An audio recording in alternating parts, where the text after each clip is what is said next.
What's up guys, Galaxy King here, and today I've got my Timelord deck profile. I'm really loving this deck. I've been playing with it online and it's so much fun. And not a lot of decks have an out to it, so it can do a lot of damage, and overall it's just a really fun deck overall. So let's get into the deck profile. For the Timelords that do the most damage, I have 3 Sandy on the Timelord, 3 Mitchie on the Timelord, and 3 Raffi on the Timelord. These Timelords do the most amount of damage because Sandion allows you to do 2000 points of damage when it attacks. Mitchon allows you to half your opponent's life points, and Raffion, it really depends. If you attack into a monster that has high attack points, it deals that amount of damage. All Timelords have the same effect, where if you control no monsters, you can normal summon them without tributing, and then during the standby phase, they get shuffled back into the deck. So you don't have to worry about running out of Timelord resources, since they keep returning to the deck, so there's a chance that you'll draw them. Sandion's effect is a little bit different. It requires you, it requires your opponent to control a monster first, which is annoying. And there is an OTK you can do with these 3 Timelords. You just need 2 of them, but you need to make sure that you have Mitchion in your hand, and you want Mitchion's effect to go first. What it is, basically, you attack with Mitchion and then Sandayon, or Mitchion and Raffion. Mitchion's effect will go first to half your opponent's life points, and then you use Sandayon's effect to burn for 2000, and then you overlay them into your Xyz monster, which deals an additional 2000 points of damage. You can use it with Raffion's effect, but you need to make sure that you do 2000 or more points of damage. So these 3, definitely run 3 of them. It's more likely that you use the OTK with Mitchon and Raffion, since they're both searchable with Time Maiden. Sandayon unfortunately isn't searchable in this deck, so you have to hard draw it. But if you have Mitchon and Raffion, or Mitchon and Raffion, or Mitchon and Sandayon, you can potentially use the OTK to win the game. So those are the 3 off Timelords that I play. For the 2 off Timelords that I play, I have 2 Lazion the Timelord, 2 Camion the Timelord, and 2 Halon the Timelord. Lazion is your going first option, since it can deal 1000 points of damage to your opponent when they draw a card, and when it attacks, it shuffles your opponent's graveyard into the deck. So if you're going up against a deck that relies on having cards in their graveyard, that hinders their play. But yeah, that's a really good going first card, and it can use it whenever you want. And then Camion the Timelord, probably the best in terms of effects, because your opponent can't respond to it, and it's non-targeting removal. You shuffle, when it attacks, you shuffle a card the opponent controls into the deck and then burns them for 500, which isn't a lot, I know, but not being able to respond to it is what makes it a really good card. And then Halon the Timelord, I was playing 1 of this, but 2 is really good, because what its effect is, if your life points are lower than your opponent, you inflict the difference as damage. So there was one time when I was playing with this deck on Dual Nexus, I managed to do 5300 points of damage to the opponent, and I think it's that effect that allowed me to win the game with another Timelord. So Halon is really useful for certain situations. And so, just for an example, if you're on 1000 life points and your opponent is on, say, 7000, you'll be able to bring them down to 1000, and then if you have Lazion's effect, you can burn for 1000 and win the game, which is very situational, I know, but again, not a lot of decks have an out Timelords, so it comes, yeah, you get the idea of how the Timelords work, and Halon can really become useful in certain situations. the one-off Time Lords that I play one Metaton the Time Lord and one Zaphion the Time Lord. Metaton shuffles all monsters on the field back into the hand, and then it deals 300 points of damage to the opponent for each monster returned to the hand. Now unfortunately it does return your monsters to the hand as well, but being able to do more damage to your opponent is what makes this card useful. And then Zaphion, it shuffles back the back row. So if you're going up against a deck that relies on spell and traps, you can shuffle them back into the deck with Zaphion. And both of these are searchable with Time Maiden, which is why we only play one of them, because any more than one would probably be a brick.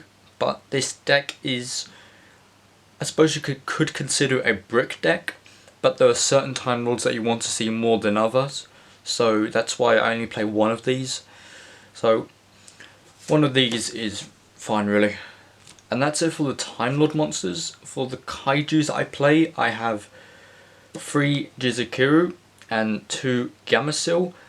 The reason I play these ratios is because Jizukiru is a level 10, so you can use it for your rank 10 Exceeds monsters with the other Time Lords, and Gameciel because it's a commonly played kaiju, and if you play Gameciel you can probably guess why, but also because kaijus, they help get rid of any problematic monsters, and also they work well with Time Lords because certain cards like Raffion, if you attack into, let's say, Jizukiru, you can burn your opponent for 3,300 points of damage. But yeah, this is the ratio that I find worked the best, so I wouldn't change this. If you think there's anything I could change with the monsters, please let me know. But that's it for the monsters. For the spells, for the spells that summon the more monsters onto the field, I have 3 Interrupted Kaiju Slumber and 3 Celestial Transformation. Interrupted Kaiju Slumber is a really good card because it blows up both players' monsters, but because Time Lords, they can't be destroyed by battle or card effects, and also neither player takes any battle damage from them, they won't be destroyed, but any monster your opponent controls, they will be destroyed, and then you special summon a kaiju to your field and their field. So for instance, let's say I summon Jizukiru to my field and Gameciel to the opponent's field. If Jizukiru attacks into Gameciel, that's 1,100 points of damage, and then any other Time Lords that have their effects on burn damage, you can attack as well. And then you can banish this card from the graveyard, add a kaiju to your hand for next turn if you need it. And then Celestial Transformation, it special summons a fairy from your hand, but it halves its attack points, which doesn't matter because all Time Lord attack points, except for Sandion, are 0 anyway, so it doesn't really matter.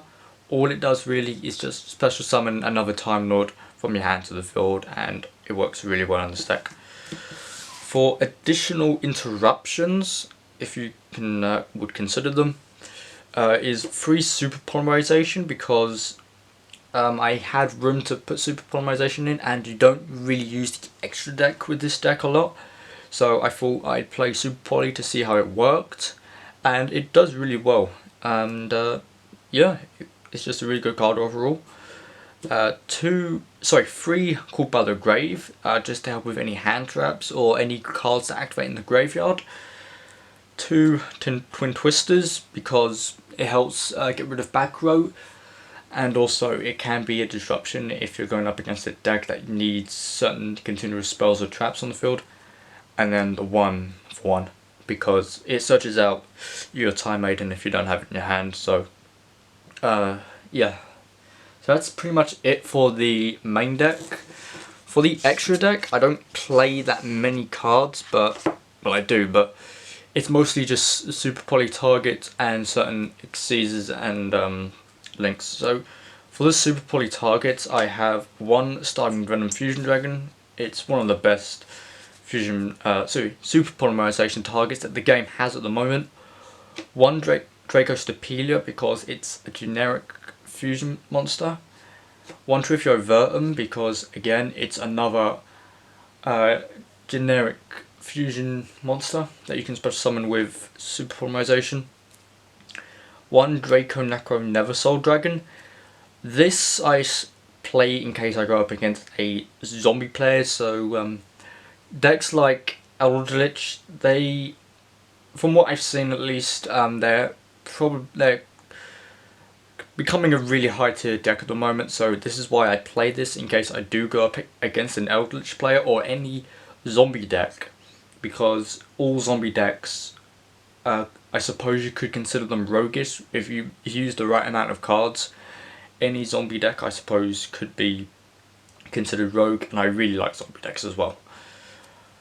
1 Mud Dragon of the Swamp because it's another really good super poly target, and 1 Diplexa Chimera, just in case I go up against a certain Cyburst deck. So that's it for the super poly targets. And then for the Xyz monsters, I have 1 Ravenous Tarantula. This is a going first card because each time your opponent special summons a monster, it inflicts 600 points of damage to them, and then this card gains attack equal to the difference between your life points and the opponent's life points. So this card can get really big and it can do a lot of damage to your opponent.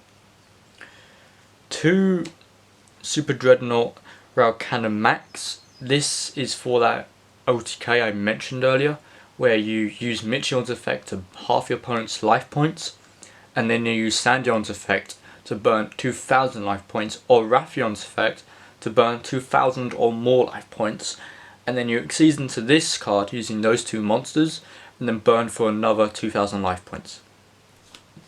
1 Super Dreadnought Dora. When I was playing this deck online, this card didn't come up that much. Its effect to become unaffected by everything is really good, but it really didn't come out that much when I was playing it, so 1 really is all I play at the moment. If I did have that higher rank Xyz monster that you go into your one of these and then you rank up into that monster, I can't remember its name, but it allows you to attack multiple times and it can get really high in terms of attack points. I would play 2 of that, but at the moment I can't afford it. But if you know what it is, then I would definitely play 2 of that if I had it. So that's it for the Xyz monsters. For Link monsters, I have